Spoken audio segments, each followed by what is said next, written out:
Necromancer is going to break the FAB math that we know in perhaps the best ways, in ways that we've seen a little bit before, but on its own unique axis. And I'm really excited for it. I'm very curious to see how they plan to balance this. I think it is going to be very balanced, and it's going to give a unique play experience.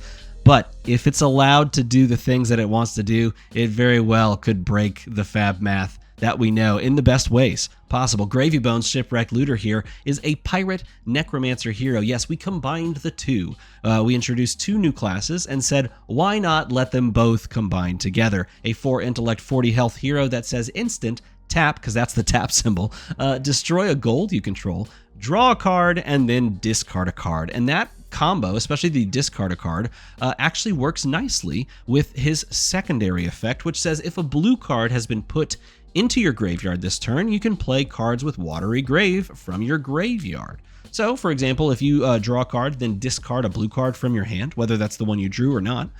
In doing so, you can then play Watery Grave cards. Here's one, Chum Friendly First Mate. We're going to use Chum as the example to how Necromancer has the capacity to break FAB math completely in half. So we will use him in just a moment, but let's explain him first. Chum Friendly First Mate is a 4 cost, 4 power, 6 health pirate necromancer action ally. Now, keep in mind, it's important to understand that this says action ally. If you compare what that means to, and I'll just go over here. We'll do not Manifestations of Miragai. We'll do Tomultai. As we learn to spell, Tomultai has 2 sides to him because he's a dragon. This is an illusionist. This is an ally that you can play out. There he is. There's the ally. Notice the ally says Dragon Ally, but on the front side, this is actually how you pay for it. You have to pay 5, and you transform it onto an Ash, okay? And this is the action invocation side. Now keep in mind, this is not double-sided from what we can see here. It's not double-sided, and instead, the action is part of the front of this. So this is not a flip thing, and what that means, and this is important, what that means is this is likely a non-blocking card, unless they come out and say that, you know, like the allies block for their block value or their health value, which would be insane. That would be crazy. This card would block for 6. Are you kidding me? I'd be into that, but that might break FAB math in a completely different way. I don't know. They'll, I guess, let us know. From what I can understand, this is a non-blocking card right now. But what does this provide for Necromancer players on the board? So, in order to understand how this kind of turns FAB math on its head, you kind of need to understand what FAB math is. Most cards in the game average out, or the average value you're looking to get from a card is around 3 to 4 value. That means that if it attacks, you're hoping that attack attacks for 4. That would be above the rate of like 3.5, right? If it attacks for 3, it's fine. It's on rate, maybe slightly under rate, depending on what hero you're playing, right? Anything that attacks for less than 3 is under rate, and you would need a reason to play it. You would need a reason for actually wanting to play that. Some sort of synergistic reason likely is why you're playing that card. Or maybe it draws you a card, and the implied value of drawing the second card is, you know, why you're playing the card. So if the on rate for any given card is about 3.5, what does Chum Friendly First Mate look like? Well, in order to attack with this, you have to first play it. Now, he attacks for 4, so that's great, right? It's above rate if he attacks for 4, but not quite, because in order to play this out, you have to pay 4. So if we look at what that means, we have to devote 2 cards to paying for this, a blue and a red, or a blue and a yellow, whatever. Devote 2 cards to paying for this. I keep in mind, I'm not going to factor in the possibility of pitching to Tunic or taking Tunic and doing that plus a blue. I'm not going to factor that in. Instead, we're just going to look at an honest man's 2 cards to be pitched to this. And then we play the card. We play the card for the 3rd card. So we have spent 3 cards in essence, 1 of them played, 2 of them pitched, to get Chum onto the board. Okay?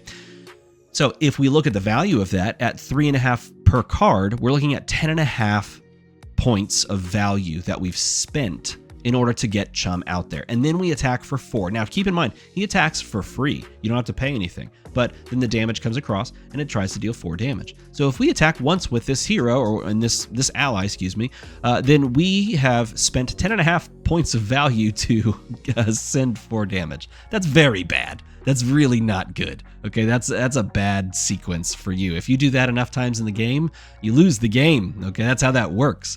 But here's the interesting thing about this. He lives on the board. If you were to do that with just attacks, like, I don't know, let's say board the ship was a 4 cost 2 attack. No one would ever play this card because once you've attacked with it, it's done. The card disappears. It goes to the graveyard and moves on. Chum doesn't do that, right?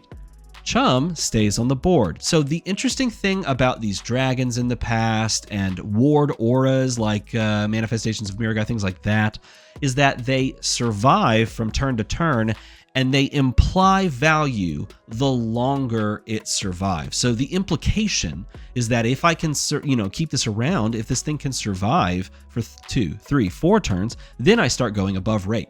That's what Chum does. Okay, so Chum here, if he survives to attack twice, he attacks for 8, okay? Attacking for 8 is still under rate because we spent 10.5 points of value. But if he attacks 3 times, all of a sudden, we're above rate. We're attacking, we've dealt 12 total damage. We spent 10.5. Okay, that's above rate. Slightly-ish, but it's doing okay, right? Now, you compare that to someone like Aurora, who sends 4 into 4 into 4 off of 3 cards, and that's 12. And you're like, well, I might as well just do that. 3 card 12, right? But here's the thing. This right here can't be easily matched like something like a Tumulti could have, right? Tumulti and all these dragons and all these illusionist auras that have been creating board states outside of like Kasai's Centauri Sellswords and a handful of like these shadow Demi hero thingamajigs that go on the board sometimes. These all had to deal with Phantasm because they went onto Ash or they could be popped by poppers. Now, this lives on the board and has to be met by honest blocking, otherwise it deals its damage. And then the opponent is proposed, what do you want to do on your turn? If you don't devote resources on your turn from removing this, we'll do the whole dance again next turn. All of a sudden, there's not the get out of jail free card where I fill my deck with poppers that I don't really want in the deck, but I'm putting in there because I'm kind of forced to play them so that I can have a game into this matchup. Now, everyone has the capacity to play a back and forth game plan with this ally because all of your attacks can be devoted to it. But this is so super underrated unless it survives for 3 turns. That's the interesting proposition that Necromancer is providing. And so it creates a similar game state to something like, a board state illusionist versus any other matchup. But you don't have the safety valve of I just include poppers, and you're not forced to include poppers into a deck that doesn't want poppers. Instead, you just play out what you want to do. Now, the only downside to this is that, Wizards just get screwed again because they don't have a lot of cards that just go any target. They got a few in Rosetta, but it is what it is.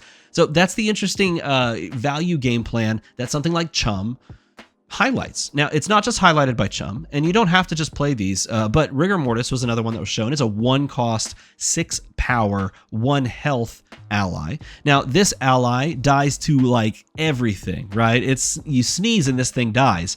But it costs you 1. It can come out, you pay 1 to attack with it, and it's 6 damage on the table every single turn. So it says, again, if you're playing into a ninja, the ninja's happy to see this. They'll poke it with a Kodachi and move on with their lives. If you're playing against, a guardian, the guardian's not happy to see this because they don't have easy instances of 1. Their entire turn would be devoted to this, right? So the similar, propositions are being provided to these classes by Necromancer that they've been provided by Illusionist. But now you're getting a class that is not hamstrung by Phantasm, but is clearly held down by the fact that none of these attacks have go again.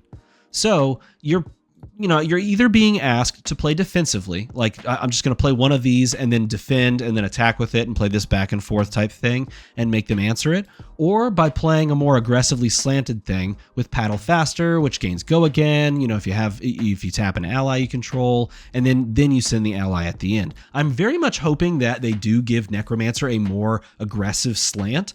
Probably it's not going to be too aggressive because these are non-block cards, or maybe it is, maybe it's super aggressive, but they're non-block cards and they're also cards that don't have go again, unless they do one specific thing.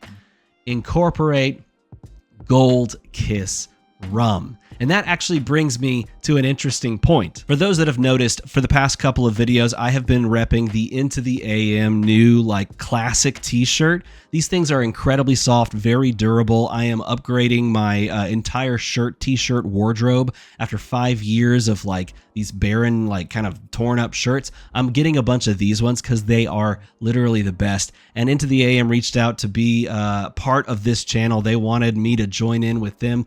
And check this next shirt out. Look.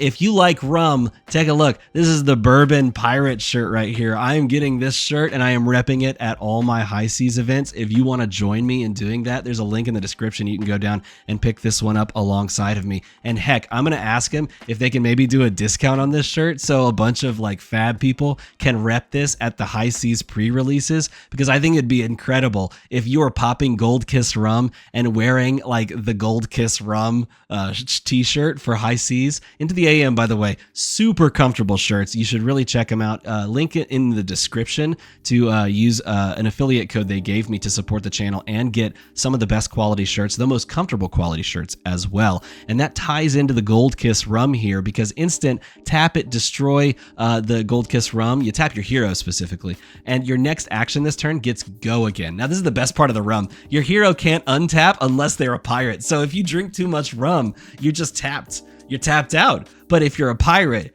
you just keep going, which is, oh my God, that's so thematic and wonderful. But what that means is that now, if with Gold Kiss rum, you can actually make Chum Friendly First Mate have go again, right? Because your next action this turn, and using the action to attack, is now go again. So there's a world that we live in where Necromancer not only breaks FAB math wide open, but also plays an aggressive rum-based